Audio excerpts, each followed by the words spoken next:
Oi gente, meu nome é Ana Luísa, eu sou acadêmica do terceiro período de odontologia do Unifagoc e hoje eu vim falar um pouquinho para vocês sobre a displasia fibrosa, que é uma alteração fibrósea benigna causada por uma mutação que pode ocorrer durante o desenvolvimento fetal ou após o nascimento dele.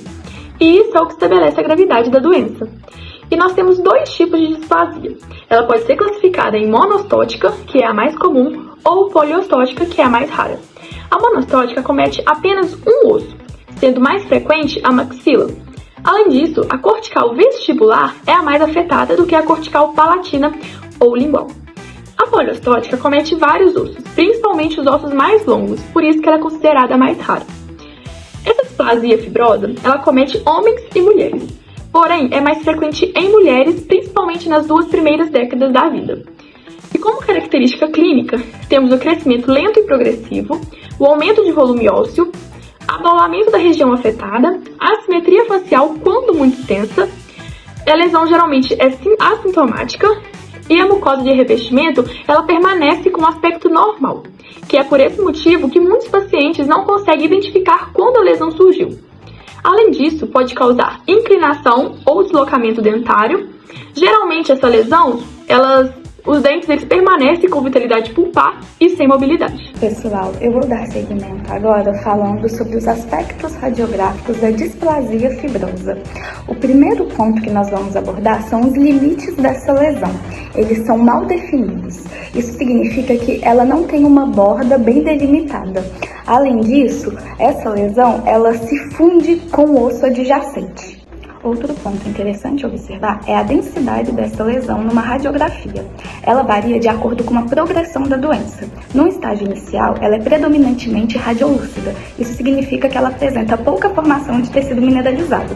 Já no estágio intermediário, ela é mista, possui parte radiolúcida e parte radiopaca, porque ela já começa a apresentar algumas trabéculas ósseas. E no estágio maduro, que é o último estágio, ela já é predominantemente radiopaca, dando um aspecto clássico de vidro fosco. A localização mais comum dessa lesão é na maxila, mas ela também pode aparecer na mandíbula, principalmente na região posterior.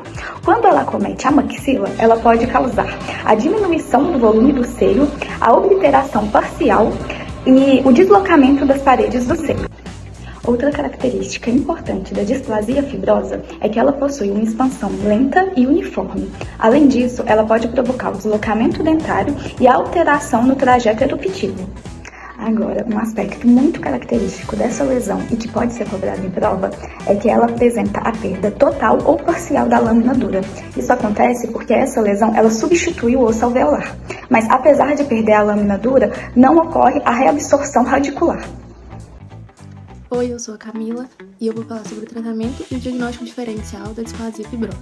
A displasia fibrosa ela é uma lesão que se parece com diversas outras lesões ósseas, como o osteosarcoma, ameloblastoma, mixoma e o fibroma semetossificante. É por isso que o diagnóstico dela não é dado apenas com um exame. É necessário juntar informações da história clínica do paciente, realizar o exame clínico, radiografia, tomografia e também a biópsia. Alguns fatores podem ajudar a possível diagnóstico da lesão, como a idade dos pacientes, a ausência de sintomas, a localização e os aspectos radiográficos da lesão. Porém, a confirmação mesmo só vem através da biópsia. Microscopicamente, algumas características típicas da displasia fibrosa é o tecido conjuntivo fibroso com células fusiformes e as trabéculas ósseas irregulares. O tratamento realizado foi cirúrgico, com osteotomia e plastia óssea. Porém, como essa lesão não apresenta alto risco de malignização, geralmente não se recomenda a remoção extensa dela, por conta de que isso pode causar deformidades faciais e enfraquecimento ósseo. Então, na maioria dos casos, recomenda-se a remoção parcial da lesão ou somente o acompanhamento clínico e radiográfico. Isso acontece, o acompanhamento é recomendado principalmente em pacientes jovens, por conta de que a lesão pode ser contínua, ter o crescimento contínuo e apresentar recidiva. Também é questionado o tratamento com a radioterapia, porém não é indicado porque apresenta um alto risco de transformar a lesão em maligna.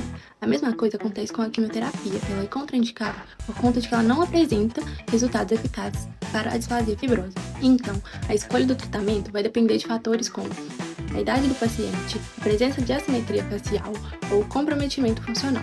Vai depender também se vai ser necessária a realização de uma reabilitação protética. Quando não há prejuízos faciais ou estéticos significantes, o mais recomendado é realmente o acompanhamento. Olá, meu nome é Sofia e eu vou introduzir um pouquinho sobre o sementoma gigante familiar. E eu queria começar falando que ele é um tipo de lesão rara, então ele não tem muitos estudos, nem muitas investigações sobre esse tipo de lesão, e nem muita revisão de literatura.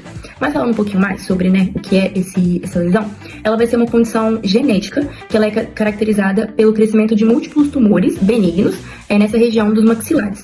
Então, ela vai seguir esse padrão de herança autossômica dominante, porque é passada geneticamente. E, em geral, ela é uma condição que ela tem início nos primeiros anos de vida e na fase ali da adolescência. Só que ele vai se destacar, esse período de progressão óssea, ele vai se destacar ali na faixa etária dos 14 e dos 16 anos.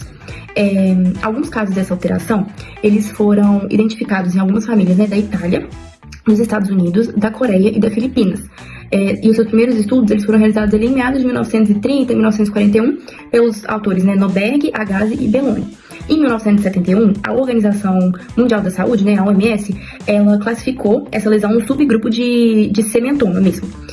E posteriormente, em 2005, ela foi classificada mesmo como uma displasia óssea.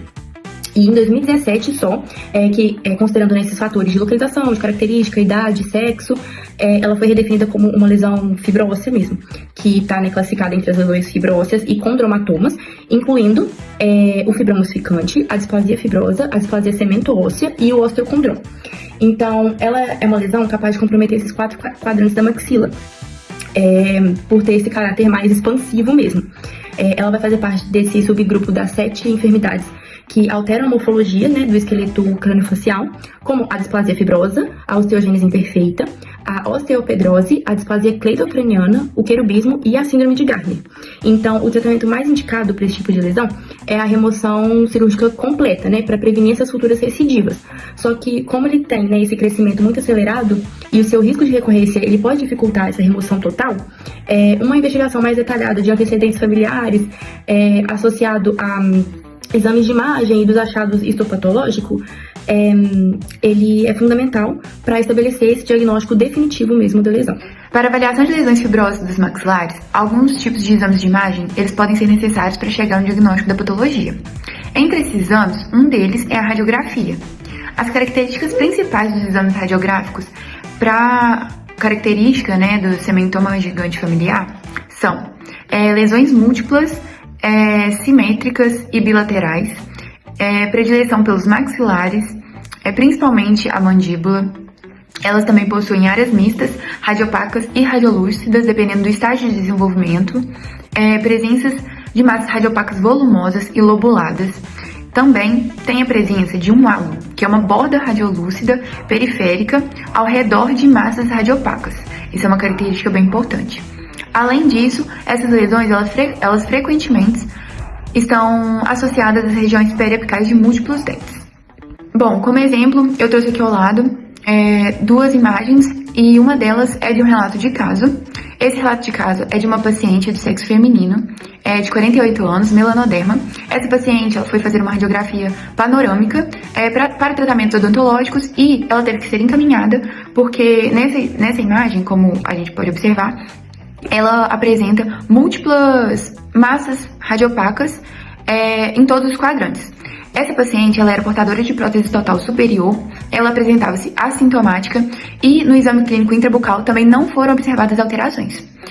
Diante de todos esses achados, essa paciente ela foi diagnosticada com um sementoma gigante familiar e como a paciente apresentava-se sem sintomas, a opção de tratamento dela foi a preservação através de radiografias panorâmicas anuais. Antes de falar sobre o tratamento, é importante a gente abordar sobre o diagnóstico diferencial da lesão sementoma gigante familiar. O diagnóstico diferencial da lesão sementoma gigante familiar é muito importante, porque ela pode apresentar características clínicas e radiográficas semelhantes de outras lesões, como displasia fibrosa, displasia cemento-óssea e fibroma ósseo-ossificante. Por isso, é muito importante a gente associar o histórico familiar do paciente, as características radiográficas e clínicas que ele apresenta, para estabelecer um diagnóstico diferencial e definir a conduta terapêutica mais adequada. Agora vou abordar sobre o tratamento da lesão sementoma gigante familiar. Bom, essa lesão é considerada muito rara e por isso a gente não tem um tratamento específico para todos os tipos de casos. A melhor conduta para o tratamento vai depender de alguns fatores, como extensão da lesão, a localização dela, se ela está causando alterações na fala, na mastigação do paciente, se está tendo sintoma, se causa também alterações na estética dele. Então tudo isso vai agregar para que a gente consiga fazer a escolha do melhor tratamento possível. Nos casos em que a lesão apresenta comportamentos estáveis, ou seja, não provoca nenhuma alteração funcional ou estética para o paciente, a gente vai fazer apenas um acompanhamento clínico e radiográfico periódico, porque assim a gente vai conseguir identificar precocemente qualquer tipo de mudanças no comportamento dessa lesão e também monitorar a sua evolução. Já quando a lesão cresce bastante ou apresenta alguma deformidade facial para o paciente ou dificulta nas funções como fala e mastigação, o melhor procedimento a ser realizado vai ser o cirúrgico, que é a ressecção em bloco. A ressecção em bloco a gente vai tirar toda a parte que está lesionada, juntamente com a margem de segurança do tecido saudável. Esse procedimento é considerado mais eficaz, porém ele é muito mais invasivo e pode ser que posteriormente precise de algum procedimento reconstrutivo. Esse procedimento reconstrutivo vai ser feito com enxerto ósseo ou com retalhos microvascularizados. De maneira geral, o prognóstico da lesão sementoma gigante familiar é considerado bastante favorável, especialmente naqueles casos em que o diagnóstico da lesão foi realizado precocemente e o tratamento foi executado de forma adequada. Entretanto, existe ainda a possibilidade de recorrência, especialmente nos casos em que a lesão não foi retirada por completo. Por esse motivo, o acompanhamento clínico e radiográfico periódico é fundamental para acompanhamento da cicatrização óssea e identificar precocemente possíveis recidivas. Meu nome é Hudson e vou falar sobre a displasia cemento-óssea. A displasia cemento-óssea é uma condição fibro-óssea benigna de etiologia desconhecida que afeta o complexo dento-alveolar, classificada por sua localização e extensão em periapical, focal ou florida. A lesão caracteriza-se pela substituição do tecido ósseo normal por um tecido fibroso contendo material mineralizado. Por tratar-se de uma condição que pode mimetizar diversas patologias, o conhecimento de suas características radiográficas se torna essencial para saber diagnosticar corretamente na prática odontológica. Então, para a gente finalizar, eu vou falar mais um pouquinho sobre as características da displasia cemento-óssea. A localização dela pode ser tanto na maxila quanto na mandíbula. É mais frequentemente vista na região da mandíbula, em região periapical de dentes vitais. Ela é mais comum em mulheres de 30 a 60 anos, tem maior prevalência em pessoas de ascendência africana. A etiologia é desconhecida, mas a gente sabe que ela tem início no ligamento periodontal. Ela vai apresentar uma substituição do osso normal por um aspecto conjuntivo fibroso e normalmente não vai apresentar reabsorção radicular justamente por estar relacionado a dentes vitais. E sobre o aspecto radiográfico, ela vai evoluir em fases inicial, mista e madura. E a conduta correta vai ser o acompanhamento clínico e radiográfico, com ênfase no clínico. A gente sabe que o tato do profissional, a relação profissional com o paciente e o olhar criterioso clínico é o soberano. Bom, o tratamento ele se deve ao aspecto clínico e radiográfico da doença, onde na maioria dos casos ela se apresenta de maneira benigna e assintomática e o tratamento é feito de maneira conservadora, onde o cirurgião dentista tem um papel de orientar o paciente a realizar uma boa higienização e também fazer o acompanhamento periódico dessa doença, a fim de ver a evolução da doença. Então esse acompanhamento radiológico e clínico é muito importante. Quando ele apresenta sintomatologia, quando ele apresenta dor, infecção ou necrose tecidual, o cirurgião dentista já deve avaliar a utilização de antibiótico terapia e também a necessidade de uma curetagem cirúrgica, quando necessário, e a remoção do tecido necrosado. E também deve-se avaliar muito a realização de procedimentos cirúrgicos invasivos, porque é uma região que não recebe muito suprimento sanguíneo, então um procedimento como prótese, implante ou qualquer procedimento cirúrgico que seja de forma invasiva deve ser evitado, a fim de evitar a infecção. Bom, se tratando de diagnóstico diferencial, é de extrema importância os achados clínicos e radiográficos, onde o cirurgião dentista deve avaliar principalmente o teste de vitalidade pulpar, onde ele apresenta, a displasia cemento-óssea apresenta o teste de vitalidade pulpar positivo, o que já difere de doenças como granuloma e cisto periapical. E ele também difere da osteoide condensante, porque ela apresenta polpa mortificada, osteoide condensante, em restaurações profundas. Ela se difere também do cementoblastoma, porque o cementoblastoma ela tem uma massa radiopaca fundida à raiz do dente e ela causa a reabsorção radicular. No caso da displasia, a gente não tem esse aspecto clínico, então você consegue diferenciar.